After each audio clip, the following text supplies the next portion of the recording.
Hi there, Mike Mikowski here again, and we're going to start a new series of videos on building a historical spacecraft model. This one's really historical as it's another one of my Gemini series on Gemini applications that were never built. This photo is a picture from McDonnell, actually not even McDonnell Douglas because it's 1962.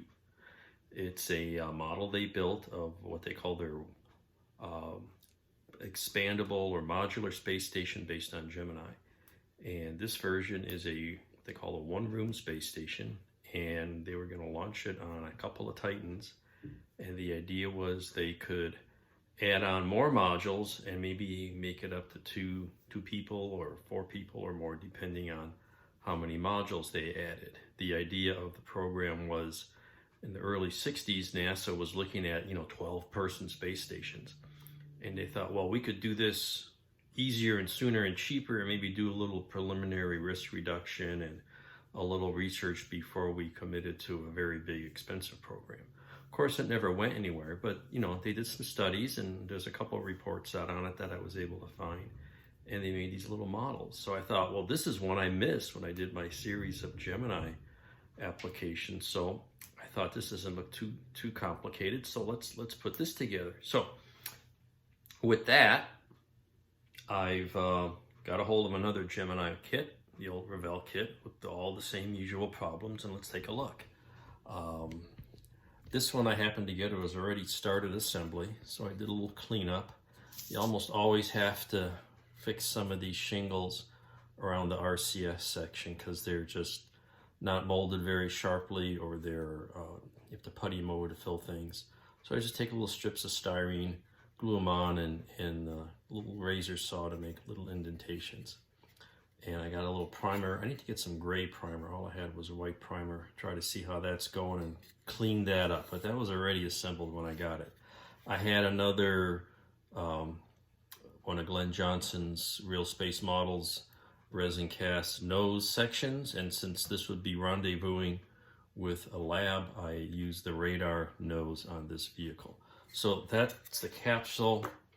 It was a later repop, so that means what I call the eyebrows on the hatch windows are screwed up. They're undershot in the model. So I fixed that by putting a couple of strips of styrene, one on the inside to kind of hold it up, and then another one on the outside, which I'll maybe add a little putty if necessary and reshape that to fill the window completely, because it's under molded, and that's the same case on both hatches. So that always needs to be done. And since the hatches will be glued shut, I don't have to worry about the interior too much. In fact, I'm not even going to paint the interior.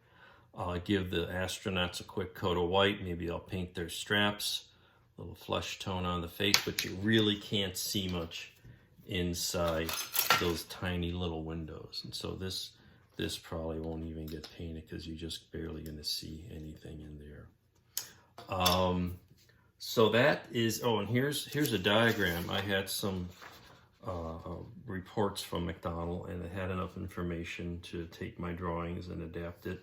There was a tunnel through the heat shield. So this is what was used on Manned Orbiting Lab years later, but the concept came up very early in the 60s, and they had a tunnel that went through the center line so they could dock with this. And it also had this ring and fork, as you saw in the picture of the model, docking system to go backwards. I don't know, I think in some of these there was a little window here. The crewman could go in the back and do the final rendezvous and docking by crawling in the back and controlling it from that end. But it had this very early concept of a docking system using 4 forks and a ring in the back of the adapter, and it would latch together. And it would, again, the details of the docking tunnel and how that would work, I don't know that they ever worked that out, but the docking and latching was not done at the tunnel, but it was done with this ring and fork arrangement. And here's the simple lab. And so I got bought some acrylic tubing. It's 2.5-inch diameter to match that scale. the 120 inches for 1/48 scale. And it's found a dowel that's about the right size, so I'm gonna glue that in the back of the adapter. What I'll do is, and in the tubing here for the lab, and I'm just gonna put foam board. I like to use foam board. Glue that to the inside of both ends. Cover it with foil. This is just do a simple fill and sanding on the wood. Maybe cover it with something to smooth it down. We'll see how that works out. And scratch building the ring and fork will be fun, but we'll figure that out maybe in the next step. Anyway, so I got started on this, mostly getting the capsule going, trying to figure out how I'm going to do the tunnel. And actually, one of the things I need to do early on is figure out how I'm going to display this. You know, I usually will build in some sort of a tube or a telescoping metal sleeves. So you put one half in the base and one half in the model, and it becomes very secure. So I'll probably have one piece in the lab and one piece in the adapter. And you want to obviously do that before you finish and close everything up. So that has to be designed in from the start. So anyway, it's a start. This is my next project. Maybe I'll have it done by the IPMS National Convention here coming up in Las Vegas, somewhere August of 2021. It's now Memorial Day, May of 2021.